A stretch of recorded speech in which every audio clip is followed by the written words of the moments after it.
창세기 31장 17절에서 35절까지의 말씀을 교독 읽겠습니다. 제가 먼저 17절 읽겠습니다. 야곱이 일어나 자식들과 아내들을 낙타들에게 태우고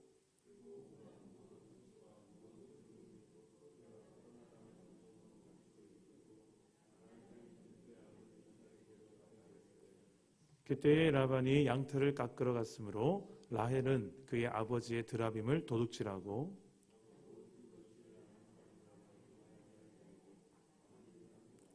그가 그의 모든 소유를 이끌고 강을 건너 길르앗 산을 향하여 도망한지 라반이 그의 형제를 거느리고 7일 길을 쫓아가 길르앗 산에서 그에게 이르렀더니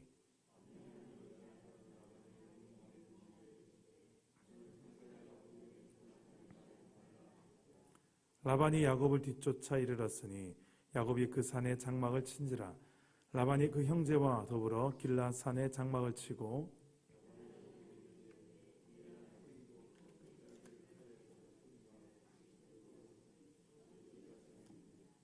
내가 즐거움과 노래와 북과 수금으로 너를 보내겠거늘 어찌하여 네가 나를 속이고 가만히 도망하고 내게 알리지 아니하였으며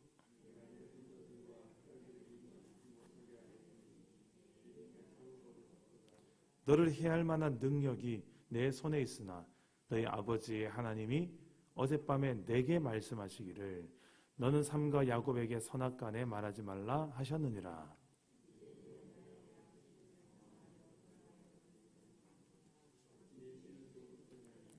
야곱이 라반에게 대답하여 이르되 내가 생각하기를 외삼촌의 딸들을 내게서 억지로 빼앗으리라 하여 두려워하였음이니이다.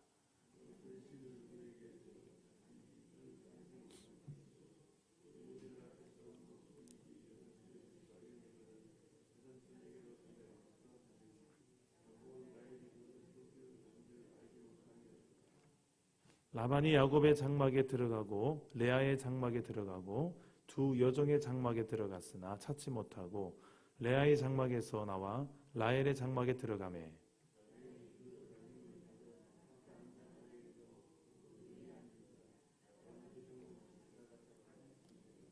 라헬이 그의 아버지에게 이르되 마침 생리가 있어 일어나서 영접할 수 없사오니 내 주는 노하지 마소서 하니라. 라반이 그 드라빔을 두루 찾다가 찾아내지 못한지라. 아멘. 오늘도 말씀으로 찾아오시는 주님 만나기를 축복합니다. 오늘 말씀에 드디어 야곱과 그의 가족이 고향 땅 가나안 땅으로 돌아가는 첫 걸음을 내딛습니다. 두 아내의 동의를 얻은 야곱, 가장 좋은 도주의 시기를 결정하는데 바로 양털 깎는 시기로 합니다. 양털 깎는 시기는 주로 봄에 진행이 되는데요. 이때 대부분의 식구들이 오랜 시간 집을 비웁니다. 그리고 떠나서 그 양털을 깎는 일에 집중합니다. 그만한 큰 수익을 얻는 시기이기 때문에 그렇습니다. 야곱은 이 타이밍을 놓치지 않고 지금까지 20년 동안 이 타지 생활을 마무리하고 이제 고향 땅으로 도주할 이 작전을 실행에 옮깁니다. 근데 문제는 이 라헬입니다. 라헬이 야곱이 그토록 사랑했던 여자 라헬이 아버지 라반의 드라빔을 훔칩니다. 이 드라빔이 뭐냐? 구약 시대에 자주 등장하는 우상 중의 하나인데 이 드라빔의 이 정체, 기원, 또 용도, 크기와 형태에 대해서는 아직까지 정확하게 알려진 바가 없습니다. 이 드라빔의 용도는 주로 이 점술에 활용된 흔적들이 구약에 보이는데요. 그 외에도 가장 중요한 용도는 가족을 지켜주는 수호신. 우리 가족 안에 이 드라빔을 두면 우리 가족을 지켜준다 라고 용도가 가족의 수호신의 용도가 있었던 것으로 추정합니다. 라헬은 왜 이 아버지 라반의 이 드라빔을 챙기려 했을까요? 지금 이 야곱의 가족과 함께 이제 먼 길을 떠나는데 기어이 이것을 챙겨서 떠나야만 했을까? 자신의 가족의 안전과 번영을 위해서 챙겼을 것입니다. 근데 지금 라헬은 함께 살았던 야곱이 거의 20년 동안이나 야곱을 통해서 하나님에 대한 이야기를 얼마나 들었겠습니까? 할아버지 아브라함의 하나님 이야기, 아버지 이삭의 하나님에 대한 이야기, 그것만 해도 한참을 오랫동안 들어야만 했었을 것 같아요.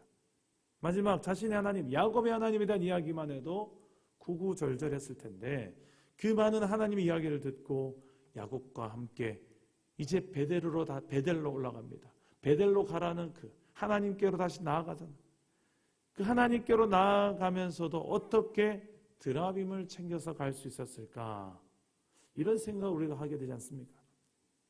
그만큼 지금 이 라헬은 여전히 그의 믿음의 뿌리가 온전히 하나님께 있지 않고 자기의 과거의 옛 습관, 그동안 자기의 가정 모두가 심취해왔던, 의존해왔던 드라빔 우상에 여전히 뿌리를 두고 있음을 단적으로 보여주는 증거입니다.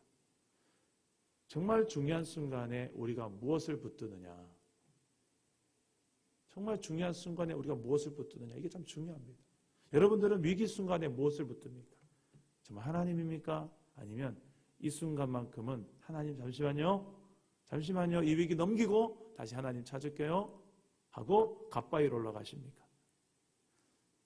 내 아들의 수능고사라든지 직장, 취업, 건강의 문제 뭔가 생기면 하나님 잠시만요, 하나님 이건 안 되시잖아요 하면서 하나님을 좀 잠시 뒤로 미룬다든지, 아니면 하나님도 붙들고 이것도 붙들고 라든지. 지금 라헬이 딱 그 모습입니다.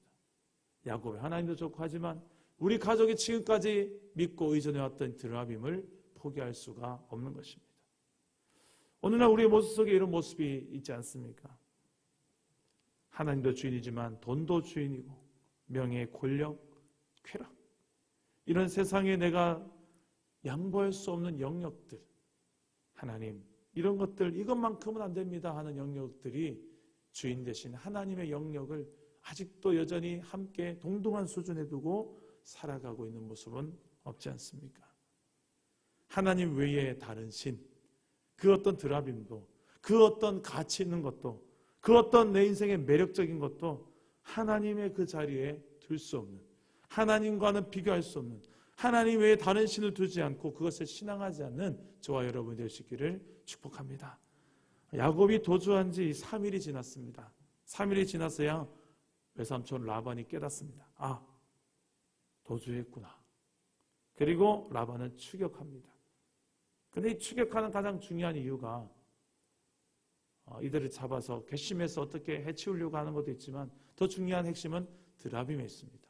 그만큼 이 라반도 드라빔을 소중히 여겼던 것 같아요.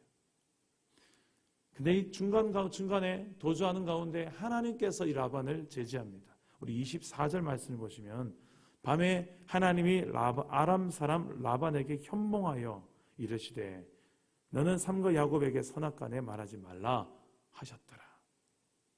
하나님께서 라반에게 찾아오셔서 주의를 주는 거예요. 너는 야곱에게 선악간에 말하지 말라. 잘잘못을 따지지 말라. 근데 이 라반은 야곱을 만나서 강하게 질책하고 꾸중합니다. 26절에 보면 라반은 자신의 딸들을 야곱이 전쟁 포로처럼 끌고 갔다고 야곱에 대해서 비난합니다. 근데 정작 오히려 전쟁 포로처럼 취급했던 사람은 야곱이 아니라 라반이었죠. 라반은 만약에 야곱을 향하여서 만약에 네가 공식적인 절차를 밟고 이별을 통보했었더라면 내가 성대한 송별식을 했을 것이다. 이것은 누가 봐도 그의 진심이 아니죠. 허세고 위선이고 거짓말입니다. 그동안 이런 사탕 발림으로 야곱을 수차례나 10차례나 속였기 때문입니다. 나아가 라반은 손자들과 딸들에게 이별의 입맞춤도 하지 못하게 만든 그 빼돌린 야곱의 행위가 비열하고 어리석었다라고 비난하고, 심지어는 야곱에 대해서 내가 군사적으로 얼마나 힘이 많은데 너를 당장에 죽일 수 있는데 그러지 않은 이유는 하나님께서 지난밤에 나에게 그러지 말라고 했기 때문에 무력을 참는다. 이 드라빔을 믿었던 라반이 지금 누구를 무서워하고 누구를 두려워하고 있습니까? 드라빔이 아니라 하나님을 두려워하고 하나님을 무서워하고 있습니다. 그는 고향으로 돌아가는 명분을 이제 인정해주면서 야곱을 놓아줍니다. 하지만 이 라반이 결코 양보할 수 없었던 하나가 있었습니다. 바로 가족 신으로 섬겼던 드라빔입니다. 야곱의 답변은 어떻습니까? 31절과 32절 한번 보겠습니다. 31절과 32절 보시면 야곱이 라반에게 대답하여 이르되 내가 생각하기를 외삼촌이 외삼촌의 딸들을 내게서 억지로 빼앗으리라 하여 두려워하였음이니이다. 외삼촌의 신을 누구에게서 찾든지 그는 살지 못할 것이요 우리 형제들 앞에서 무엇이든지 외삼촌의 것이 발견되거든 외삼촌에게로 가져가소서 하니 야곱은 라헬이 그것을 도둑질한 줄을 알지 못함이었더라. 한마디로 야곱은 지금 자신이 도주하게 된 원인도 라반 때문이고 라반의 책임이라는 것을 이야기하고 있습니다. 외삼촌이 나에게 행한 것들을 한번 생각해 보라는 것입니다. 라반이 자신의 사랑하는 두 아내 라헬과 레아를 강제로 빼앗길까 봐 두려워 탈출곡을 벌였노라라고 항변합니다. 그리고 드라빔에 관해서는 누군지 몰라도 그 드라빔을 훔친 사람은 죽음을 면치 못할 것이라고 야곱이 말을 내뱉습니다. 야곱은 잘 몰랐던 거야. 자신이 가장 사랑했던 여자 라헬이 그 드라빔을 훔쳤으리라고는 상상을 못했을 것입니다. 그 라반은 범인을 수색합니다. 야곱과 레아의 막사를 뒤지고 드라빔이 나오지 않자 두 여종의 막사까지 모두 뒤집니다. 그리고 마지막으로 라헬의 막사로 들어가 수색합니다. 얼마나 라헬의 마음이 콩닥콩닥 뛰었겠습니까? 그러나 라헬은 이미 먼저 손을 쏘놨어요. 자신의 낙타 안장 밑에, 엉덩이 밑에 그 위에 앉아서 일어나지 않는 것입니다. 그러면서 라헬은 지금 자신이 생리 중이라서 일어나서 영접하지 못한다 라고 이해를 구하죠. 이 모습은 결국 이 라헬이 자기가 살기 위해서 드라빔을 엉덩이 밑에 깔고 앉아서 그것도 생리를 한다라는 핑계로 이 신이라고 모시는 이 드라빔을 향하여서 부정케 하는 모습을 취하고 있는 것입니다. 보십시오. 라반도 그랬고 라헬도 그렇습니다. 정작 드라빔을 그토록 붙잡고자 하는 이 두 사람의 열심 속에 뭐가 있습니까? 단지 내가 살고 싶어서 필요한 거예요. 나를 위해서 존재해주는 신이에요. 나를 존재해서 필요한 우상일 뿐이에요. 그래서 여차하면 엉덩이 밑에 깔아서 생리한다고 그러고 그것을 깔아뭉개도 상관없는 신이고 또 여차하면 하나님 꿈에 나타난 하나님 앞에서 누구를 정작 두려워하느냐? 드라빔보다는 하나님을 더 두려워할 수밖에 없는 한마디로 진정한 신이 아닌 거죠. 당장 나를 위해서 존재해줘야만 되는 그런 어떤 미신인 거죠. 이러한 종교심이 그들 안에 있다는 것을 적나라하게 오늘 말씀 드러내고 있습니다. 알고 보면 다 이 허망한 것임을 말해주고 있습니다. 정작 중요한 하나님을 놓치고서 이들이 살아가고 있음을 보여주고 있습니다. 그들이 어쩝니까? 야곱은 지금 사랑하는 아내 라헬이 드라빔을 훔칠 줄도 모르고 훔친 자를 사형에 선포합니다. 공교롭게도 라헬은 베냐민을 낳다가 죽습니다. 야곱의 처자식 가운데 제일 먼저 죽는 사람 바로 라헬이죠. 속임을 당하는 야곱의 인생 아직도 끝나지 않은 것이었습니다.